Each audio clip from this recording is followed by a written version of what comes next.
Hey everyone, welcome back to Epicenter Garage. Today is going to be a combination of many different things. Basically, a hodgepodge of automotive car crap. So, today we're going to be covering brand new parts. I'm going on a trip with Euroasian Bob to pick up something, he told me it's super cool. He told me the car that we're going to get, and it is super cool. So, we're going to get a super cool old car. I bought a new car, which hopefully I think I'll be able to tell you guys about that here pretty soon because I'm kind of negotiating on it right now, but it is really, for me anyway, it's really neat. Hopefully you guys find the same thing. And we got to fix a car. My Ford GT40, my number 2 Mark II GT40 over there, I fired it up the other day to go enjoy it for a fun drive, and it's got issues. Like many of my cars here, they have issues. So we've got to go over there, figure out what's going on. I know what's going on. We got to look at it and see how we're going to end up fixing it. So first, parts, literally. The other day, UPS, FedEx arrived, and it's like Christmas time.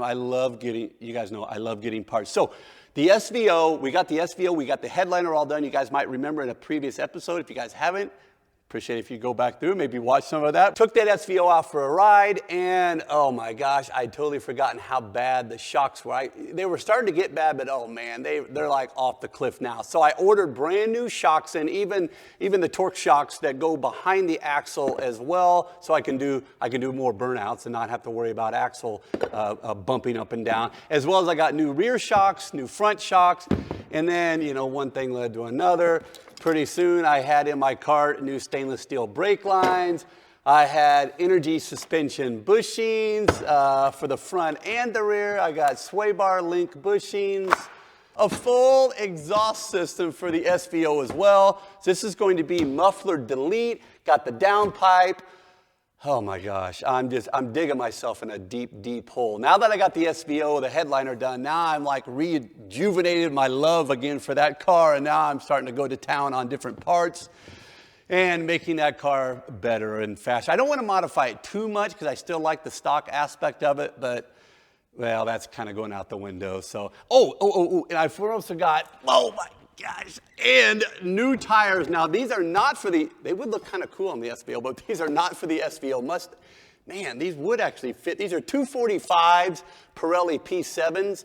These are for the 944 Turbo that is still up at Mo's shop. It's basically done. I'm having them do just the little things here and there. There was one little dent on it that they're gonna take out on a little door ding. And of course, you guys might have remembered that they had the original old tires on it, and so got some brand new. I got the fronts over there, but I got the rears here. So we are going to be mounting these on the 944 Turbo very soon, and I cannot wait. I haven't even got a chance to enjoy that car simply because when I bought that car, it's 15,000 miles on it, and it had been sitting for, oh my gosh, nearly 20 years in a garage. So holy cow. Yeah, lots of parts, a lot of stuff to do, never running out of projects. Now, as you may have remembered in the last episode, Euroasian Bob came down to help me clean the 930 Turbo before we start putting the engine in. And when I say help me clean, he basically cleaned the entire underside. Many, many hours was spent cleaning this and brushing it, and there was more put into this than I ever imagined. But thanks to Bob, he cleaned my car. But now he's cashing in his chips. So basically, Bob bought a really cool car out in Steamboat Springs, Colorado. And what does he do? I owe him now. So he bought me a plane ticket, a one-way ticket to go to Colorado to pick this car up with him. Now, I'm not going to tell you guys what car it is because I'm not sure when he'll have on his channel this whole reveal, but I'm getting a little nervous because we're getting ready to leave. And number one, the car's in Steamboat Springs, Colorado. I know it's old. I know they brought in, oh my gosh, I think there's less than 40 of them brought in the United States. I would imagine there's probably less than 5 of them still on the road here in the United States. It is German. Oh my gosh. And I'm getting nervous because I asked Bob, I said, Bob, dude, Steamboat Springs is probably 10 degrees there right now, and there's got to be snow on the ground. And the person he bought it from, is I don't know, how should I say, lacking a little bit of information. It does run, it does drive. The tires are from 1980, I believe, and so Bob thinks we're going to be making it at least to Denver on these tires, and he's not sure if the heater works. And I said, Bob, at least ask the guy if the heater works. And so he sends me back a message, said, yeah, hey, I asked him, the guy said it has a heater. So I owe it to him to drive an old car back from Colorado. It'll be fun, and hopefully I'll get some video footage, and I hope so, of us not dying on the way, but on coming back. But get some video footage driving that car back. It should be fun. It should be fun. So Bob is not the only one that has purchased a car in the last, 2 to 3 days. I also bought a car, I don't want to say not as cool as Bob. To me, I think it's just as cool as what Bob bought. It's newer, and I know it has a heater that works. But it is a red, it's kind of red, maybe charcoal interior. I don't want to give too much away, but 1991, 4-cylinder. Oh man, I cannot wait to get my hands on this car. Now, I don't want to tell you guys what it is because I think the deal is solidified. I told the guy that I want it. I just haven't sent money off for it. But I will hopefully today and get that deal done. And then I can fly there north of Chicago and drive that thing back. And so, oh man, I'm getting excited just talking about it already. But Steamboat Springs, I'm sure has snow. Chicago, I don't know, I haven't looked, probably has snow on the ground. Today here in Kansas, it's actually pretty nice out, which is one of the reasons why this past week I wanted to pull the Ford GT40 out and drive it. But it has an issue. I haven't driven it for probably, man, I hate to admit it, several months. So let's go over it. I'll show you. Hopefully I think it's gonna be an easy fix, but I may need to get 1 or 2 parts in. But the good thing about these cars though, shoot, O'Reilly's probably has the part to fix this. Go figure. So let's go take a look and hopefully we can get this thing on the road quick. So this is my 1966 Ford GT40 built by Superformance. Now, is it an original GT40? No, but they're considered a continuation car. For example, this one has a GT40 plaque on it, Mark II, by Superformance, and so they are in the Shelby registry. This car is actually 2169, so it was built, obviously not in the 60s, but in the early 2000s, I believe. So this car, you talk about fun to drive, it is crazy, crazy fun. And these cars, I won't get into all the particulars on this car, but this one does have carbureted 427 and roughly about 530, 540 horsepower.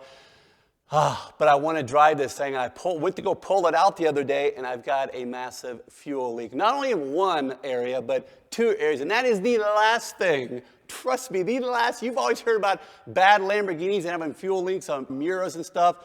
Oh, I don't want to say, they're not terrible, but when you have them on cars like this, they're a nightmare because your headers are all up here, the fuel's running over the top. It could have been bad news. Luckily, what I do whenever I fire cars up like this, I start them up, I run the fuel pumps, I come back to the back, make sure there are no leaks, and then I let it run with the clamshell open and then kind of look at it one more time, especially if I haven't driven it in a while. But I want to show you what's going on because I was very fortunate that I caught it. So fuel is leaking out right here, and it is leaking down below, right here, below where the fuel pump is. What I'm gonna do is I'm gonna turn the fuel pump on. You can see here, I turn it on for just a second, but I'll show you here. Boom, you can see the fuel leaking out here, spraying out here, but also down below, under here, it is leaking as well. So these hoses, just from longevity and just being relatively old, you wouldn't think it would be that old, but these things are basically have leaks in them. So I've got to replace this hose, and actually while I'm there, I'm probably going to be replacing some of the hoses down below. So what we've got to do is we're going to take all the screws out right here. I'm going to show you down below here because in this car, you have 2 11-gallon fuel tanks, basically strapped to either side of you. So you have one right here in this area and one over there, basically right below the doors, and you have access to them, to basically the tanks themselves right here, but the fuel pumps are actually right here. So let's hurry up and get these things unbolted, and we can show you what's hopefully nothing too major, but I can tell there's something else coming down here because even though it's leaking right here, there's a lot of fuel coming down below here, so I think there's an issue with the fuel pump as well. So what we'll do is we have our oil cooler right here, which this vent pulls, or actually channels air directly through the oil cooler. So our fuel pump is below the oil cooler.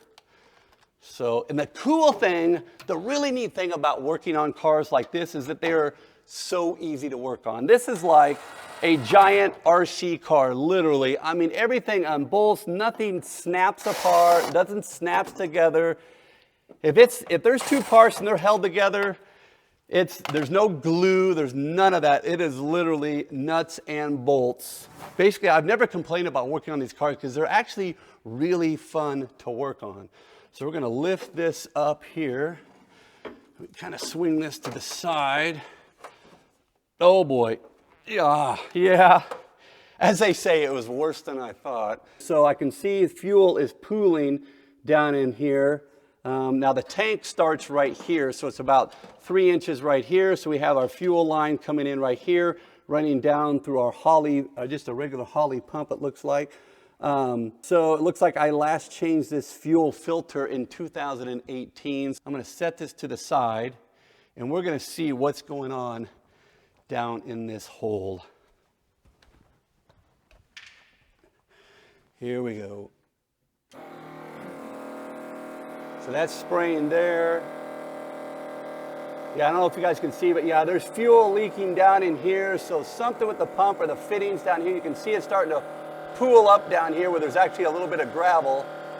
It's starting to pool up right down here. So there are other things going on down here. So it's kind of doing what I thought, unfortunately, is that I think there's at least 2 leaks or 2 issues going on down here. And of course, these lines. So I'll end up making up these lines. So it's just some braided lines with AN fittings. So I'm going to end up breaking this line off, all the lines in here. And I might as well just replace just about every fitting, at least all the lines down in here.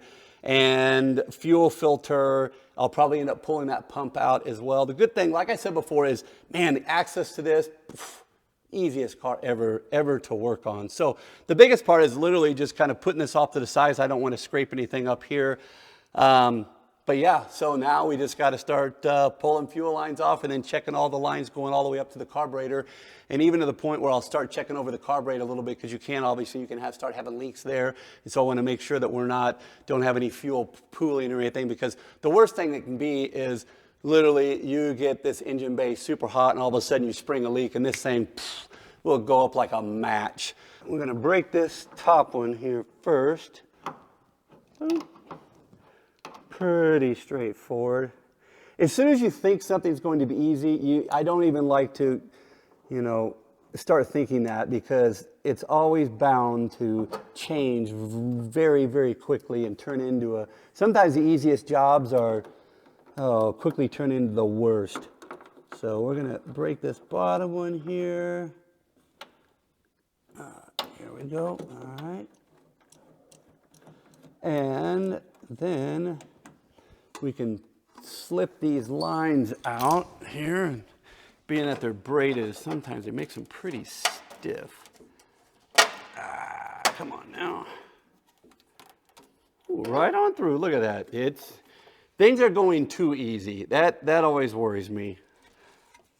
Always worries me. Granted, we're only to the point where we're pulling these lines, but okay, now set this right here.